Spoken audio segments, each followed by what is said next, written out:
quite it's harder than in text, and it demands more time. So we need to visualize our outputs in other way than in text.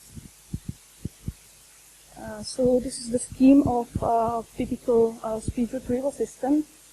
We have some speech collection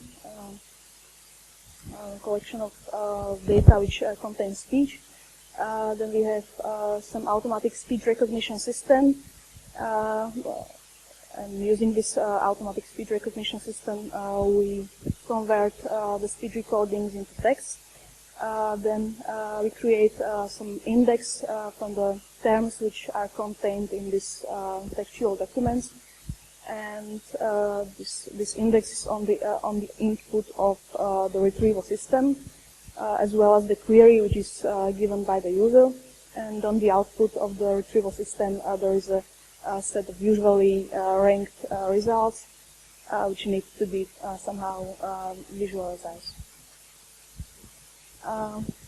Speech retrieval is sometimes confused with voice search, which is voice search is something like information retrieval in text. The data collection is usually in form of text, but the query is spoken by the user. So it's something like Google voice search, which you may have on your phones, and it gives the same results as when you use just Google search, but you can speak your query instead of writing. Then spoken term detection is something maybe more specific than speech retrieval, because the query in the spoken term detection is given by keywords. And then on the output, there are documents which contain these keywords. And sometimes also it's needed for these keywords to be given in advance of automatic speech recognition, and in this case it's called word spotting. But spoken term detection is often not sufficient, because we generally don't want to find just documents which contain these keywords. For example, when we have a query bulletproof, we usually want to find something like the second sentence, the bulletproof vest is an item of the personal armor that helps absorb and the impact from fired projectiles. But also the first sentence could be retrieved or will be retrieved in spoken term detection. It's rather find bulletproof evidence of water on early Mars. So this is something that we probably didn't want to find. And also information retrieval can incorporate more types of information. For example, the visual content of the recording. So it's more general. So what is the motivation for speech retrieval? The documents nowadays, or the number of documents nowadays grows quite rapidly. It's quite known that on YouTube every hour another 48 hours of videos are uploaded. And also these videos are often, these videos often quite differ in the type. This could be lectures which contain a lot of information. Usually, could be some TV documentaries, some personal records of the users. They want to search. They can make, for example, some personal notes using these records, and then they want to search. In this, the collection of their notes. We can have recorded meetings, and maybe we want to find some particular topic about which we spoke, and we want to find what did we tell about this topic.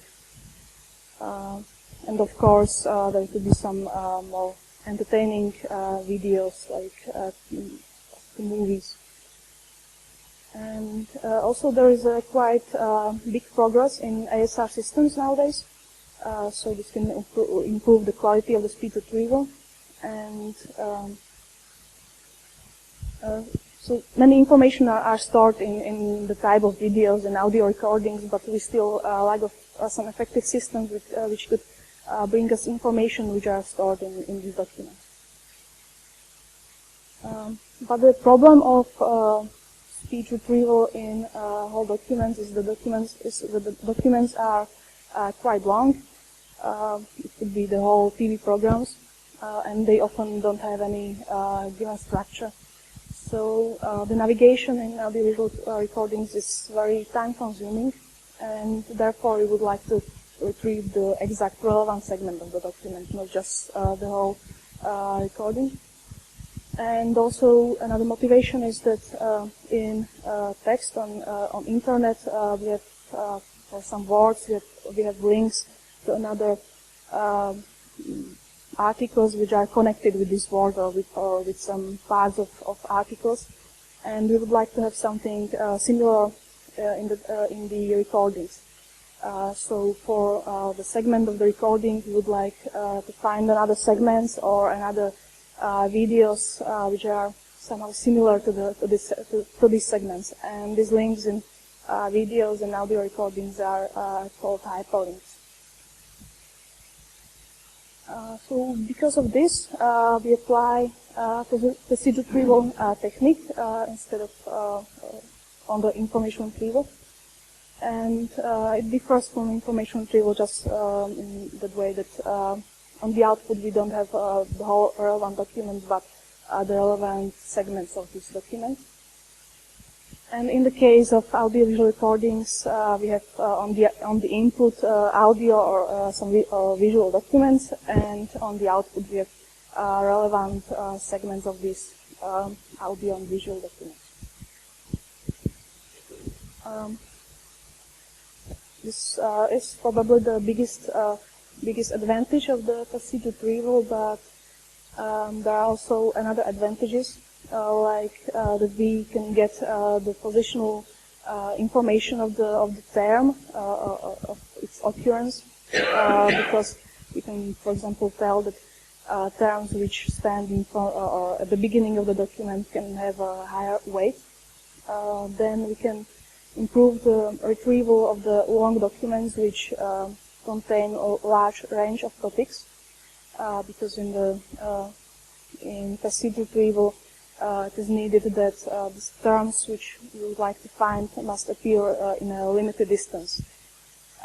And also, in information retrieval, some kind of length normalization of the documents is often needed, because some measures used in information retrieval, for example, cosine measure prefers shorter documents, so we can do this length normalization based on passages instead of full documents.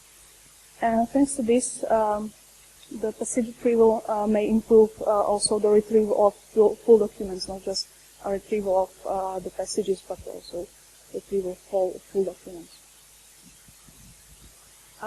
Passive retrieval in audio-visual documents is usually converted to traditional information retrieval on textual documents. Audio-visual documents are converted to text, as I said before, and documents are usually divided onto shorter segments using some automatic approach to segmentation. Then these segments serve as documents in the traditional information retrieval setup, and it seems that the segmentation is really crucial for the quality of the retrieval, especially the length of the segment is really important, and therefore we focus on segmentation strategies which can be used in a passage retrieval. So I will describe some basic types of these segmentation strategies. Probably the very similar one, but very effective one is creating segments of regular size, and these segments may or doesn't have to overlap. And it's really simple, but it is claimed to outperform very most of the another approaches. For example, it can outperform the segmentation given by the author of the document. So when we have some newspapers articles in which we have divided on smaller paragraphs, this segmentation is still outperformed by the regular segmentation. Another approach is based on a similarity between segments. So we measure the similarity between neighboring segments, and the similarity between two segments should be quite low, but the intra-similarity within one segment should be higher. And similarity is usually measured by, for example, cosine distance, and similarity-based are two algorithms which are very often used for segmentation nowadays, and they are called vectoring and C99. The lexical chain-based segmentation is based on finding lexical chains. Lexical chains is a sequence of lexicographically related words or their occurrences, and the amount of these chains should be high between two segments, and should be low between two segments, and should be high inside of one segment. And then last approach is feature-based segmentation, which make use of machine learning techniques. So we mine some features from the data which are available, and then use these features for machine learning decision about the boundaries. And the example for such features are keywords or key phrases. These are the words which don't have or have a little semantic function, but they often stand at the boundaries of segments, and so they indicate the structure of the document. It could be something like good evening or well, and so.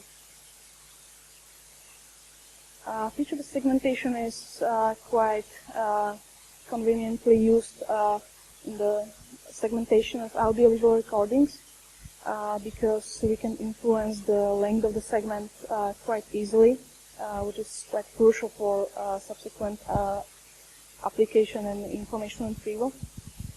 And also we can quite easily use another features like acoustic and visual features. It seems that lexical features are the most effective ones, but the best result we get when they are combined with audio and visual features. And the examples of such features could be conversational features like silence between two words or two sentences, the change of the speaker, then contextual features like the dialogue act type, whether it's informative sentence or question or request, the speaker role, whether it is an answer in TV news or it is in the meetings, whether it is some kind of boss or and prosodic features, for example, the energy in the audio track, and motion features, whether there is phase in the shot, whether there are some movement in the shot. Also, some authors use the movement of the hands in the shot. So this is the scheme of the whole feature-based segmentation, which is used in a passage retrieval. We have some video documents, and using audio processing, we get some set of audio features. Using visual processing, we get some set of visual features, and using ASR, or we can use some subtitles, for example, which are sometimes available for the documents. We get a set of lexical features. All of the features are used in the segmentation, and on the output of the segmentation, there are segments. which are input for the information retrieval as well as the queries given by users, and on the output we get the relevant segments of in the whole collection of data. So now I will describe some experiments which I performed in the MediaEval Benchmark. It is a benchmark which is dedicated to development and comparison of strategies for processing of multimedia content, and some tasks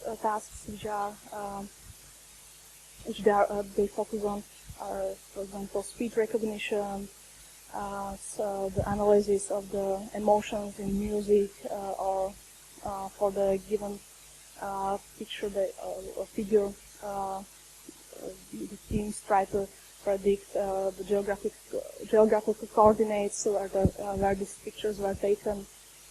And we participated in 2012. We participated in a search and hyperlinking task, and last year we participated in search and hyperlinking task and in similar segments in social speech task.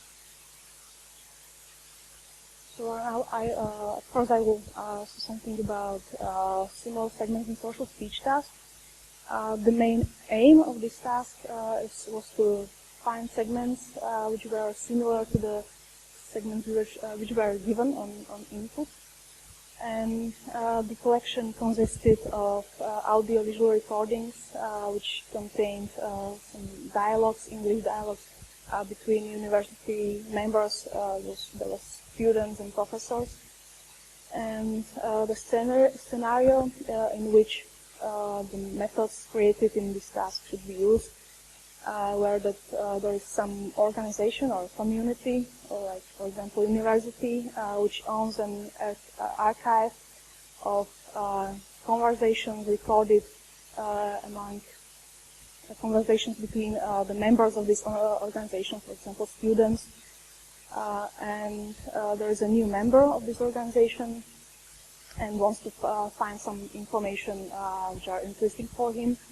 And when he finds some segment which is interesting for him, he wants to find another segments which are similar to this one. So we wanted to find some hyperlinks between similar segments. And the data which were available were interviews of two speakers, which were students and professors of the University of El Paso, Texas. And this the data were divided into training and test set. There were also available manual and automatic transcripts for all videos, and also some another metadata like the age and native language of the speaker, recording conditions, and also some positive features were available in this task. And what was important for us was that this data contained manually marked segments, and these segments were again manually grouped into some similarity sets. These were like clusters of similar segments, and the example of such clusters maybe were some particular class or particular professor, or there was also a class for the jokes. So in one similarity set, there were, for example, jokes that were told in the recording. Then in the search and hyperlinking task, there were data provided by BBC. I think it was BBC programs which were broadcasted during one whole month on 6 channels of BBC, and there were available subtitles and 2 automatic transcripts, Lindsay and Liam, and another metadata like synopsis, cast, the name of the program, they're available, and also detected shots and faces detected on these shots, and also some visual concepts, so describing simply what is on the shot. And training data consisted of 4 queries, and test data consisted of another 50 queries. So the training data were quite small, therefore we collected another 30 additional training queries. The main goal of there were two subtasks of this task, and the main goal of the third subtask was to find some passages which were relevant to a user's interest given by a textual query. And then in the hyperlinking subtask, the main aim was to find more passages which were similar to the passage retrieved in the search subtask. And the scenario was that there is a user, and he wants to find some information which is relevant to his interest, and then he or she wants to navigate through a quite large collection of data using hyperlinks and find more similar segments in the archive. But we focused on a search subtask this year. Queries were in similar segments in social speech task were queries given only by timestamp. It means by the beginning and end of the query segment. And we needed to construct these queries by including all the words which lie between these two boundaries. And in the search and hyperlinking task, the query consisted of the textual part, which was quite short, and then it contained also visual cues, which contain some visual information about the query segment. Could be like two men sitting opposite each other. In the similar segments in social speech task, there were totally 26 videos and about 5 hours of content and data, and almost 1,700 segments were manually marked in training data, and almost 200 segments were manually marked in test data. And in search and hyperlinking task, there were more than 2,000 documents available, and almost 1,700 hours of videos. How we evaluated the tasks. The segmentation, evaluation of segmentation is not so important for us. We needed it for the evaluation or for the tuning of the segmentation, and we used classical measure like precision, recall, and F measure for this. But what is more important for us is evaluation of passage retrieval quality, and we used 3 measures for this. The retrieval of full documents was evaluated using MRR measure, and the retrieval of the exact passage or the beginning of the exact passage was evaluated using MRR window measure and MGAP measure. MRR is quite a well-known measure used in information retrieval, and MRR is just the average of the RR values over the set of the queries, and RR is calculated like 1 over the rank of the first correctly retrieved document. And MRR window is quite similar, but the document is considered to be retrieved correctly only if the beginning of the relevant passage is less than 60 seconds from the beginning of the The beginning of the retrieved passage is at most 60 seconds from the beginning of the relevant passage. So the beginning of the relevant passage needs to be quite close to the real relevant passage. Then again, MRR window is calculated as the average over the set of the queries. And MGAP score is a bit similar to MRR window because it also takes into account only the beginning of the relevant segment, and but the quality of this beginning of the relevant segment is calculated according to the penalty function, which is triangular, and and in the center is the beginning of the relevant segment.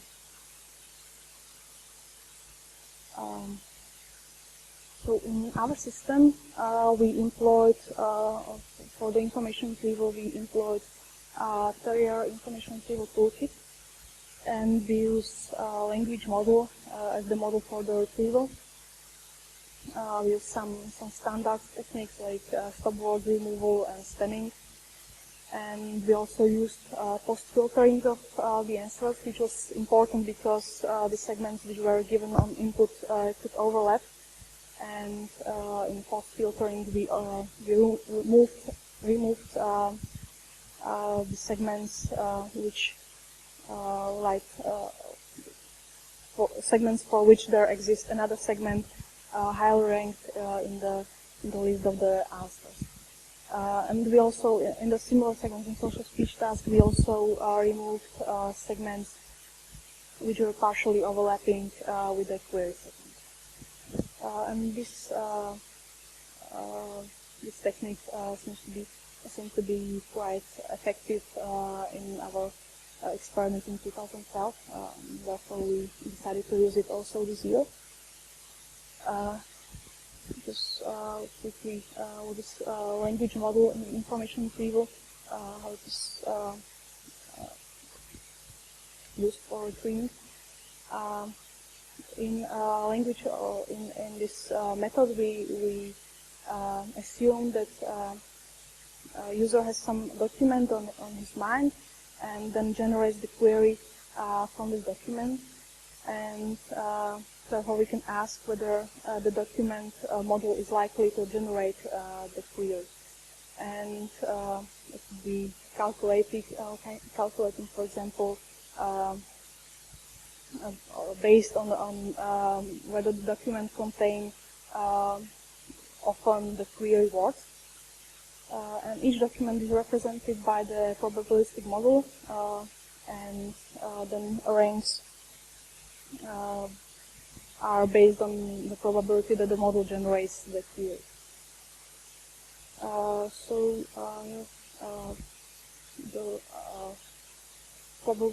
There's a probability of the term given by the document,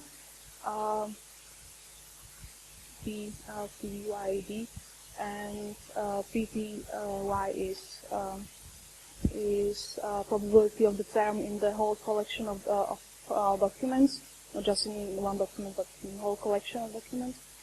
And lambda is a smoothing parameter, and probability of the document is quite often uniform, but it could be, for example, also page rank, for example.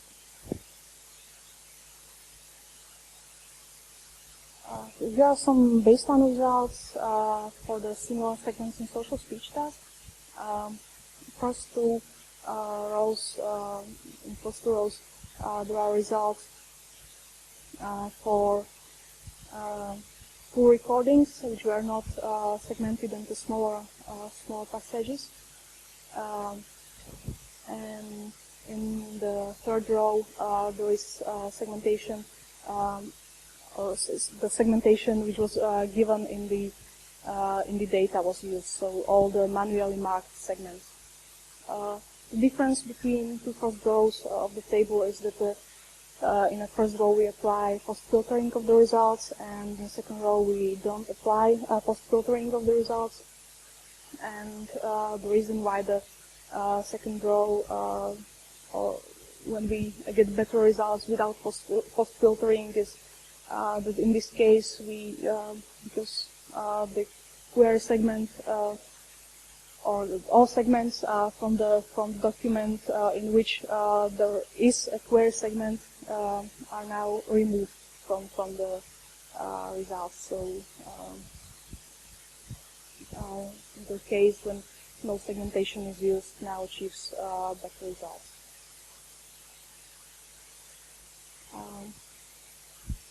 Segmentation, in the third row you can see that segmentation is really useful, or increases especially the MRRW and MGAP scores, and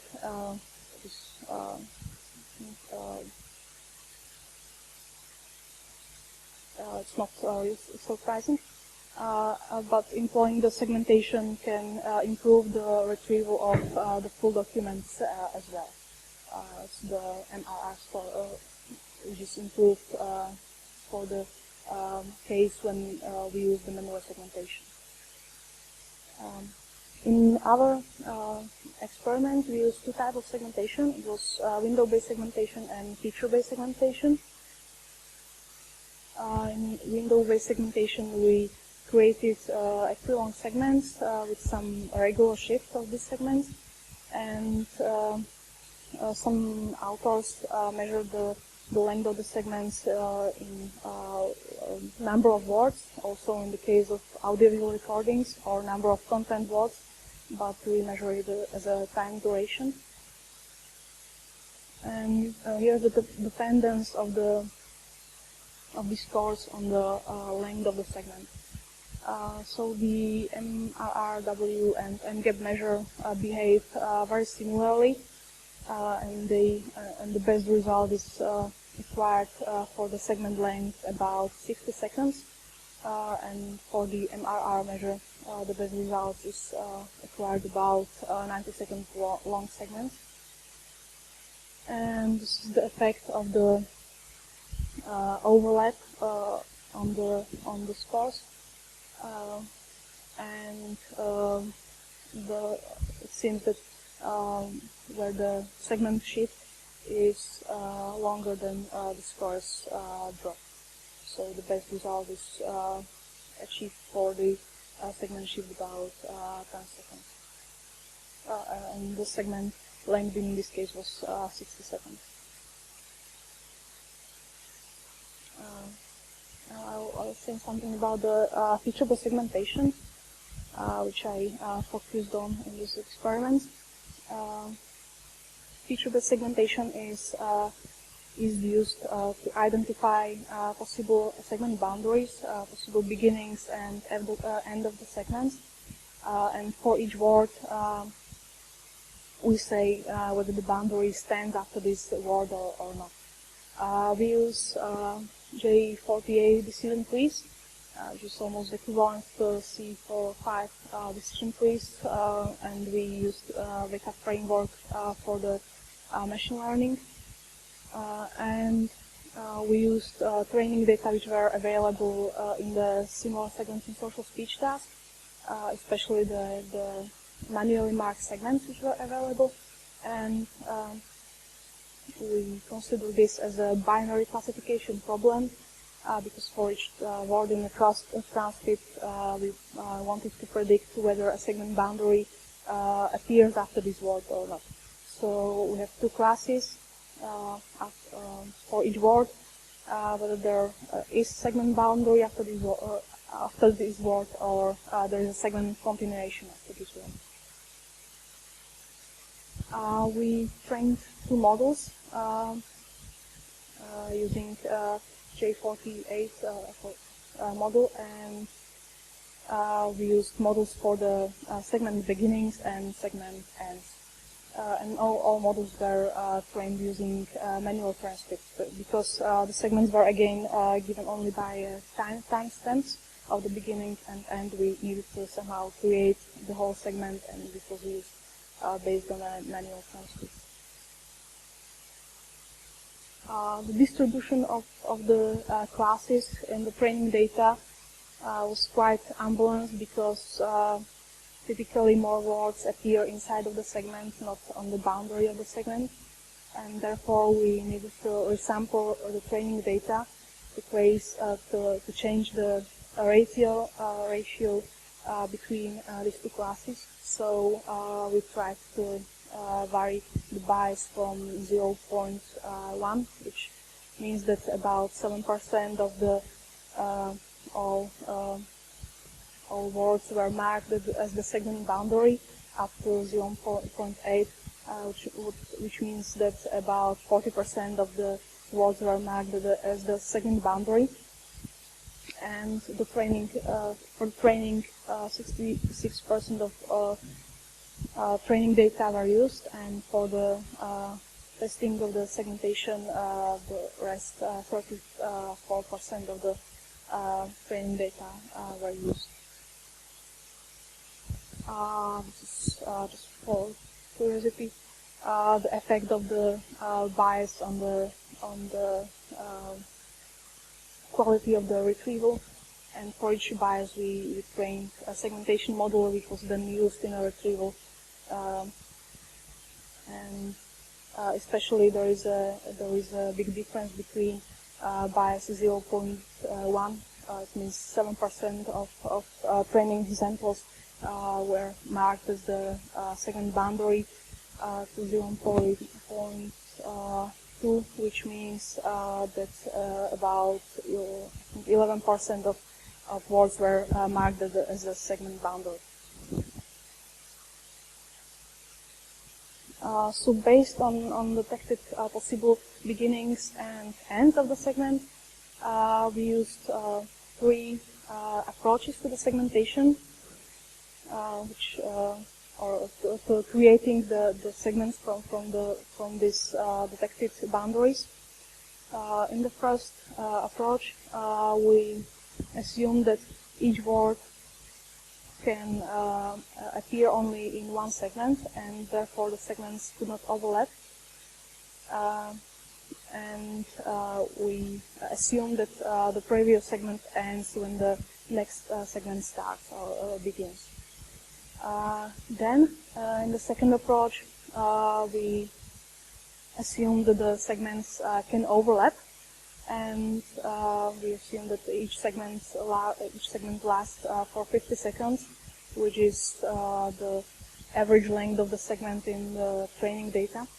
And then in a third approach, we detected beginnings and ends of the segments, and try to match these beginnings and ends in that way that for each beginning we try to find segment end, so that the segment length is about 50 seconds. So this is the same. In the first case, the segment do not overlap, and when one segment ends, then another segment begins. In the second case, segments can overlap, and the segments last for 50 seconds. And in the third case, the segments last approximately 50 seconds, and they can overlap. So here are the results for the segmentation for various types of segmentation in similar segments in social speech tasks. These are results on the manual transcript, and the feature-based segmentation outperformed the regular segmentation in all scores. Also, for the automatic transcripts, the regular segmentation was outperformed by the feature-based segmentation. The most successful approach was feature-based segmentation into segments of length of 50 seconds, which can overlap.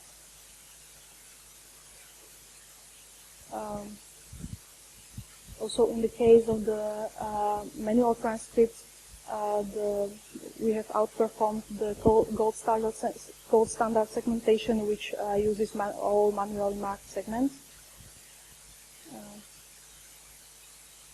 And for the comparison of human and ASR transcripts, the human transcripts are significantly better in all scores, but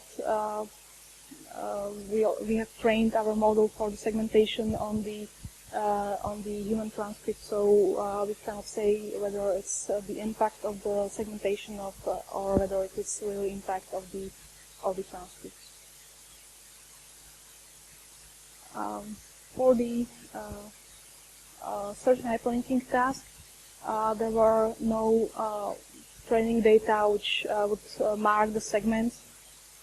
So we decided to apply the similar segments in social speech task models, and this could of course bring some problems, like that there is a vocabulary different because in similar segments of social speech tasks there are dialogues between students, and in search and hyperlinking tasks there are TV programs which would probably contain quite a different vocabulary. Also, different ASR systems may prefer different vocabulary. There could be different distribution of silence, and also the structure of the document, which is given, is quite different. In some cases, there is lengthy transcripts used in search and hyperlinking. There are, for example, speech segments given, which segment or divide the transcripts into some smaller parts, or in subtitles we can find all sentences which appear or words which appear at the screen at one time. And this type of information is, of course, not available in ASR transcripts. But if we would apply this model trained on the similar segments in social speech task on a different task successfully, we could this way create some universal model which could be then used for all types of videos. So here are the results for the subtitles, and in this case, really the machine learning based segmentation outperformed the regular segmentation, but the difference was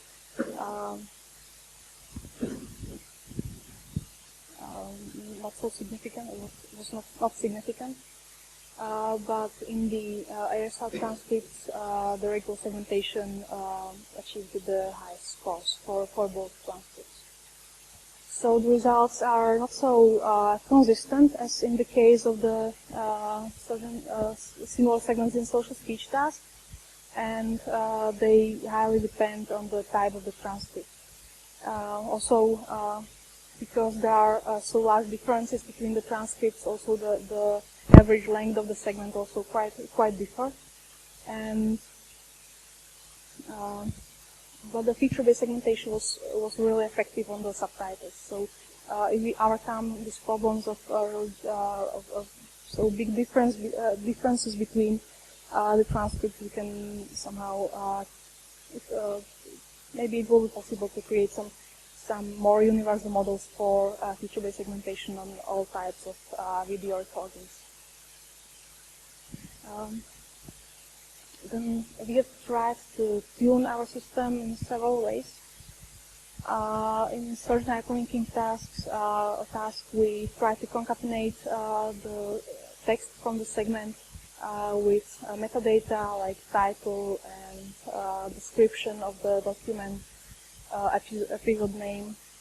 This improved the results only in the case when we did not use the visual cues of the queries. When we used also the visual cue from the query, the scores dropped. And in this similar segments in social speech task, we try to construct the query in several different ways. We constructed it from the manual transcript and from the ASR transcript, but when the query was constructed from manual transcript, it achieved a bit better scores when applied on both the manual and the ASR transcripts. Also, we try to expand the query by adding another words which appear in the vicinity of the query segment, but this was not successful.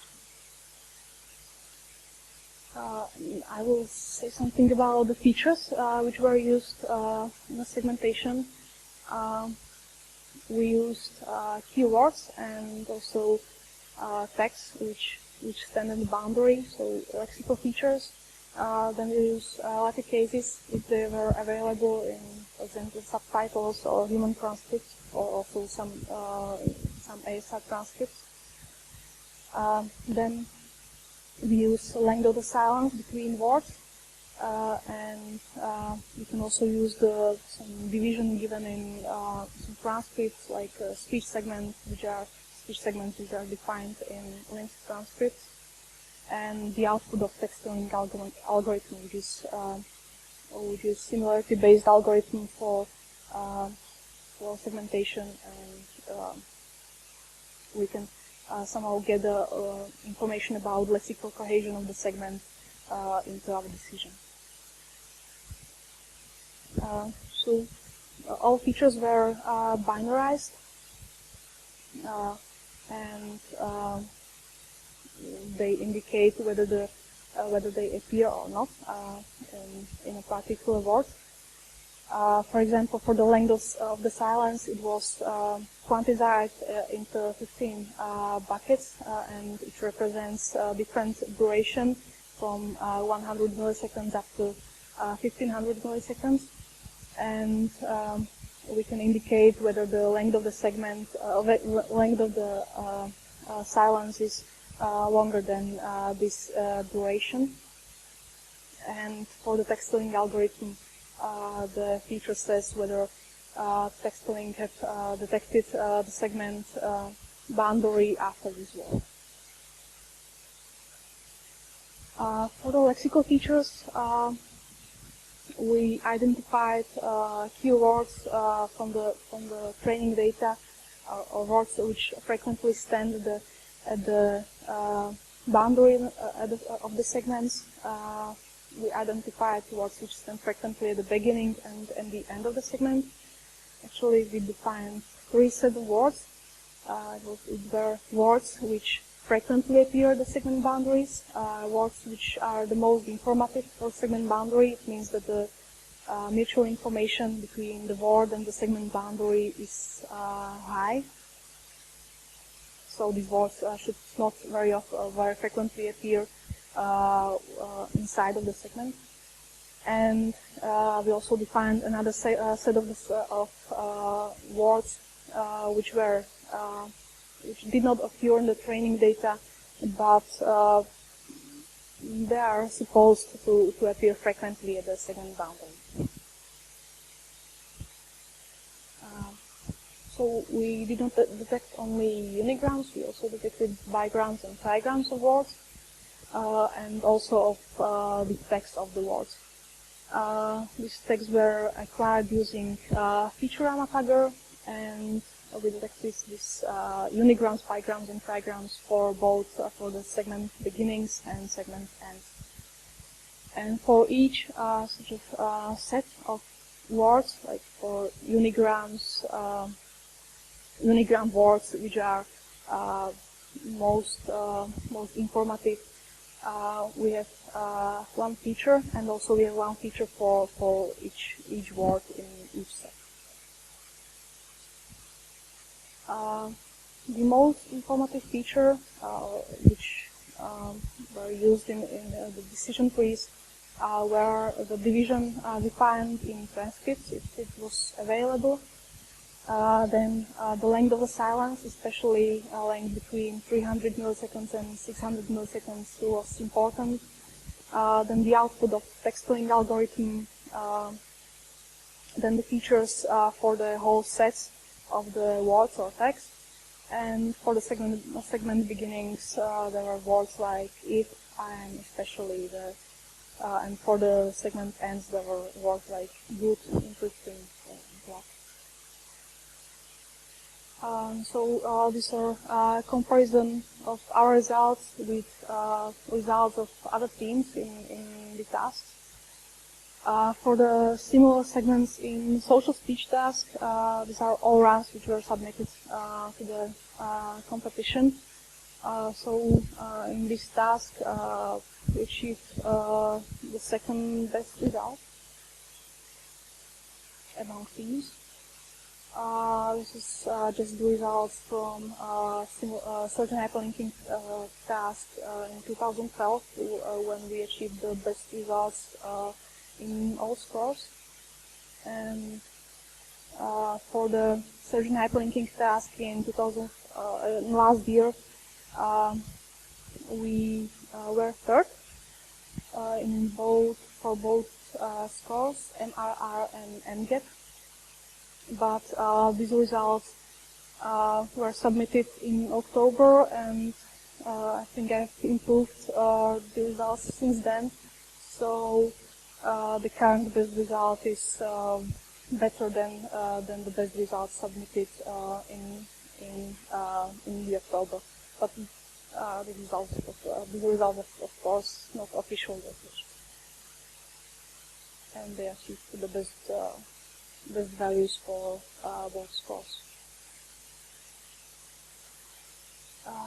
So to conclude it, I've spoken about information retrieval, and I have focused on the case when the data which we are working on are speech data, either audio or visual documents. I have spoken about passage retrieval, which is effective methods when it is used for audiovisual information retrieval on audiovisual documents. I've spoken about the importance of the segmentation in passage retrieval, and then I have showed some of our experiments performed in the MediaEval Benchmark in 2 tasks, in similar segments in social speech and in search and hyperlinking. I have applied window-based segmentation and 3 types of feature-based segmentation on segment recordings. And feature-based segmentation generally outperformed the regular segmentation, which was claimed to be quite effective in previous works. And in search and hyperlinking, the improvement was not so consistent, but we have some encouraging results. Okay.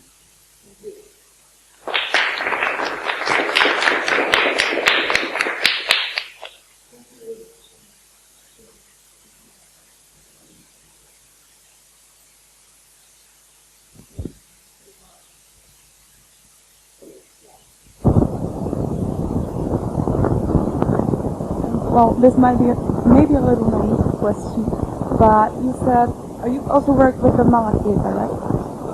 And not in this case. But you yes, but I didn't apply information retrieval. But would it be possible? I mean, is there any technology or application combining information and speech retrieval, which would be applicable, for instance, in something which is kind of a it's been a booming interest, I would say, in something which is called multidimensional sentiment analysis, and it kind of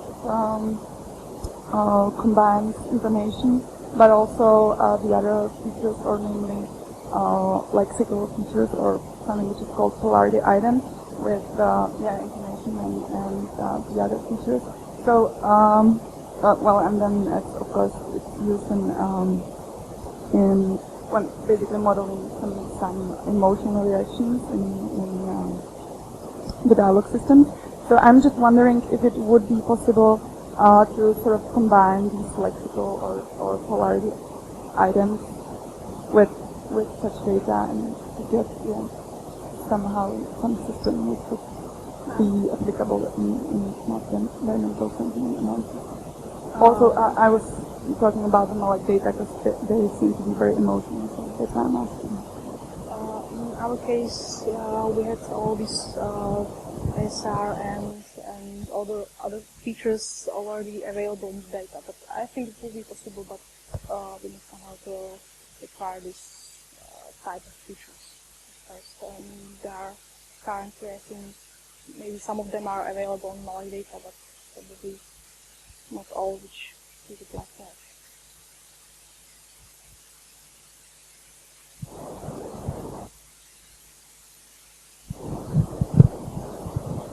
Yeah, I have a very similar question.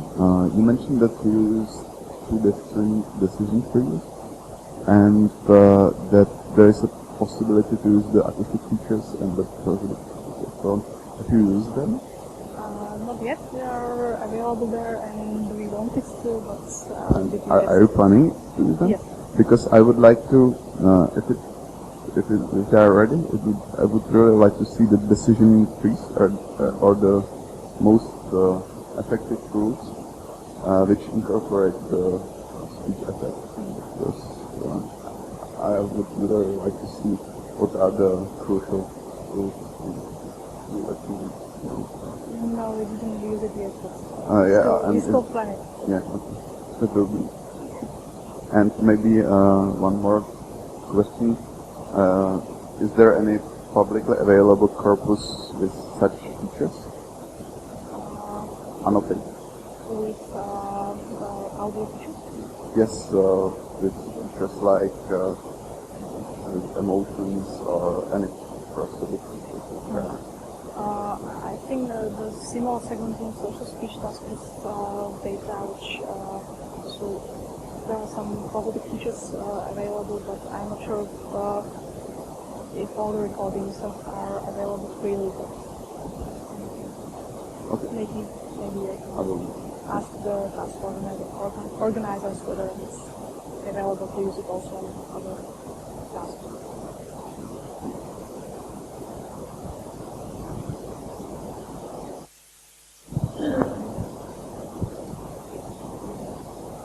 One probably. This question, did you experiment with other machine learning algorithms? No, not yet. To follow up, I saw that you used some specific features and you have to basically limit the number of candidate words.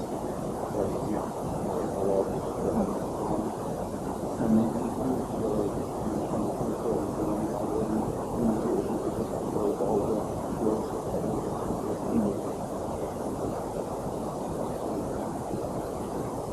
also, looking at this problem, it looks like a segment over. I was wondering if you were incorporating something like the distance from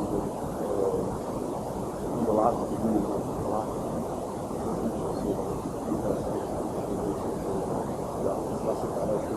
should be more and more probable to continue from the last beginning. Yeah, this will be really interesting, and I haven't tried it yet, but I'd love to try.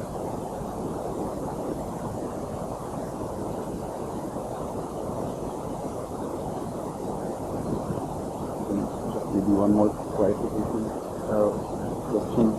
On one of your slides, where you presented the results measure, the test system has measured about monitoring. It was a measure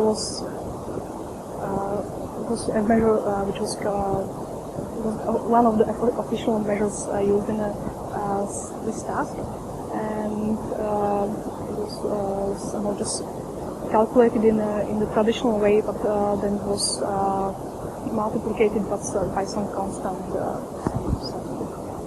regularization.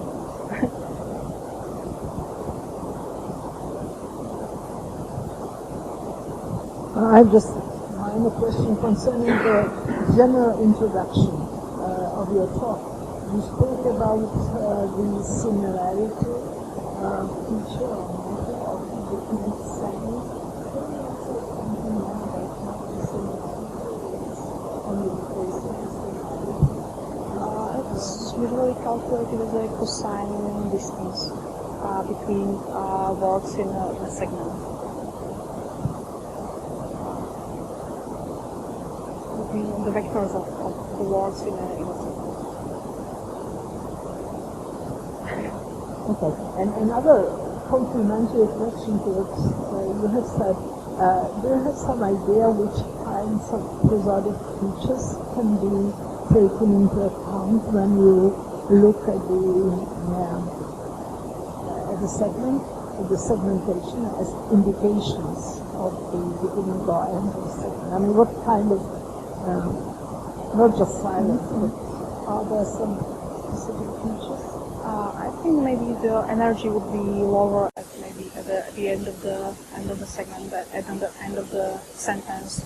Also, the pitch could be lower at the end of the segment. I think that there were some articles describing these features which are most important and which were best to use for the segment beginning and segment end. And what about such non-words, I mean, such hesitation, signs, or sounds or something? Has this also been taken into account? No.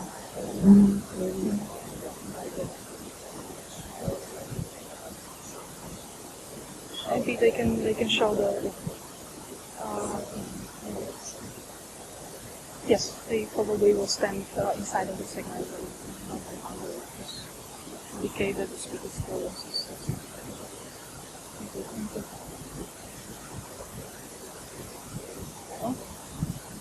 No questions.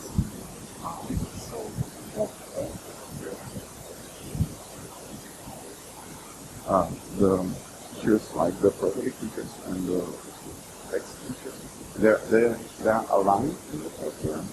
Like you have the exact time alignment for the word and each feature, or is It depends on the type of transcript. For example, in subtitles, there were spanning for each sentence, and we needed to approximate the timing of the word according to the length. and basically you have the smallest unit of the second, so you can do it.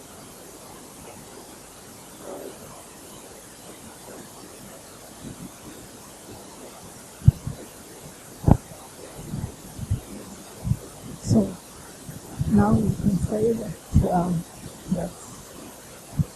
no one can add something. Okay, so let me thank the speaker once again for the presentation, and let me invite you for the meeting next Monday, where Nana Stratovan, if I'm not mistaken, will present her to that.